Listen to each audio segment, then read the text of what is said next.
Once again, good evening, everybody. How y'all doing? This your boy Rob Thomas Jr. and this is the real news behind the news. Yeah. Today is June 24th, 2019, and we're gonna send a shout out to my son's mom, Zoe Caldwell. Happy birthday to you, Zoe. Zante and I, we called you earlier, to wish you a happy birthday. He misses you. We miss you. Hope everything's going well way up there in Ohio for you. And after making that phone call, man, I was just sitting here in deep thought and reflecting.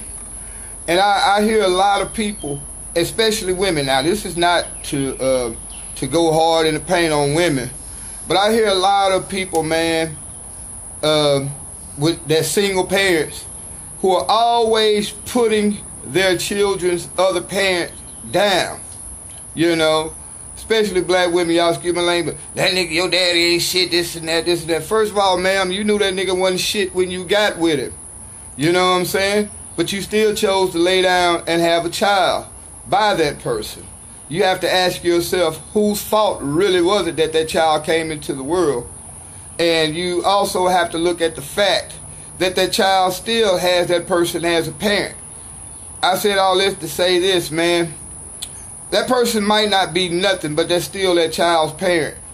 How does it play on that child's psyche when he hears, my daddy ain't shit, or my mommy ain't shit? It's crazy, because that does have a tendency to, as that child grow, to basically do psychological damage to that child. Like in the case with me and my son and his mom. Now, our relationship had never really, we had good times in our relationship. We had a good relationship in the beginning.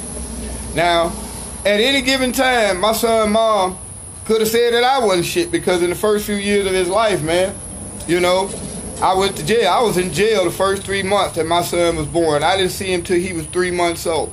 But never did my son's mama say, your daddy ain't shit. Even when I was facing that life sentence, my son's mama never told my son, your daddy ain't shit. Now here we are. I have custody. I've been with my son. He's been with me for 3 years now. My little man hasn't seen his mommy in 3 years. But guess what? Instead of sitting around telling him his mommy ain't shit, you know what I do? I let him call her, very often.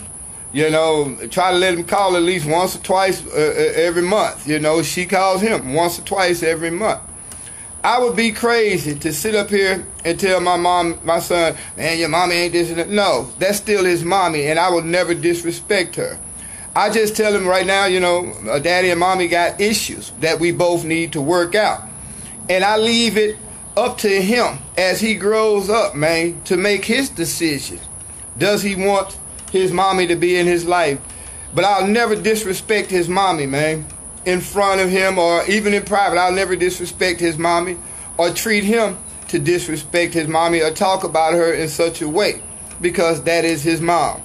So what if he grows for the next 20 years up until the time he's an adult, or just say 11 years to the time he's 18, 19?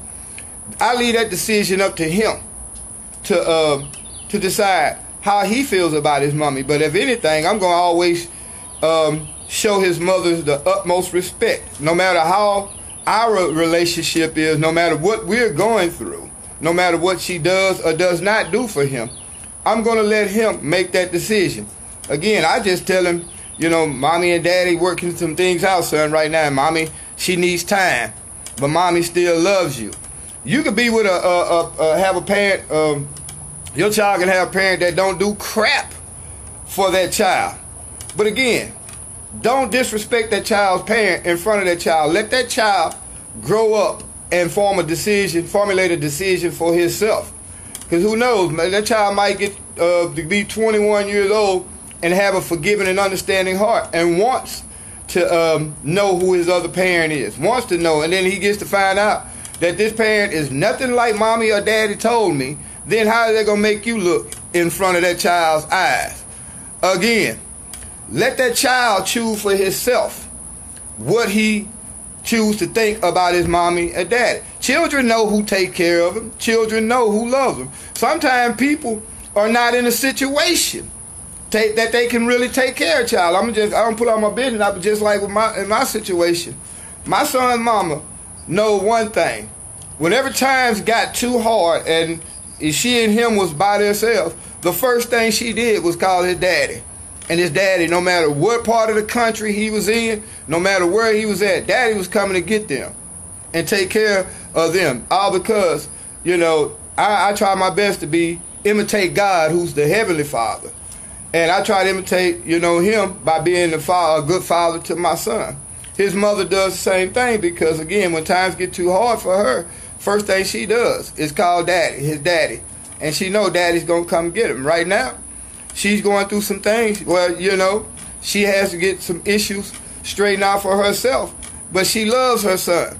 So how would I sit up here and just say, you know, just because he hasn't seen her in 3 years, I go back and talk bad about her? No. Who knows what can happen tomorrow? She might hit the lottery and come back and be able to bless both of us. You never know what happened. But one thing we do know happened, if you psychologically or emotionally traumatize that child by keep telling you that your mama or your daddy ain't shit, guess what's going to happen? That child's going to grow up and have some kind of animosity between both of you all. You know, so I just did this video on the spirit of the moment. You know, again, we want to say happy birthday, Zoe. Zante miss you. He love you. And to all those people out there who are single parents, you know, let's start giving our children positive images, because, again, if you say this person wasn't shit, you knew that before you laid down with them, but you still chose to lay down with them. And now that things are not working out, you want to turn that child against that parent. Maybe you was the problem, and that person just couldn't deal with you. Maybe that person loved his child, but you play games with the child. You use that child as a chess piece in the game. So all the parents that's playing games with their children, guess what? Children are a gift from God. God's going to be the referee. So stop using these children as a game to try to manipulate the other person, the other parent, to be into your will. If you all co-parenting together, it's a good thing. But if you're a single parent and the other parent is trying to be in that child's life, stop using that child as a game to make that person bend down to your will. That's not right. You know, children have no say-so in who their parents are. But once they're born, you know, it's up to two people to take care of them. You know, right now, my son, mom, and I, we on our separate different paths. But if push come to shove, I keep the door open where if God himself wants to bring her back into both of our lives, the door is open, because I never told him, man, your mommy ain't this, and his mama never told him, your daddy ain't this. So allow what happens naturally to happen. If it's meant for that child's other parent to be in their life, then so be it. But stop telling these kids, man, nowadays that your mommy ain't this, your daddy ain't this. You know, because, again, that plays on the child's mentality. He gonna grow up feeling insignificant or insecure, because he knows one parent, and he has been told and indoctrinated that one parent ain't shit. You know, when in reality, you know, there's a lot of circumstances that might keep that other parent from being in that child's life. So let that child grow up, man, knowing that he has another parent, and just maybe that parent has issues right now that is keeping him from being in that child's life. But let that child grow up to make that decision for himself. Always leave that door open. You can't never tell what might happen. Hey, y'all be blessed.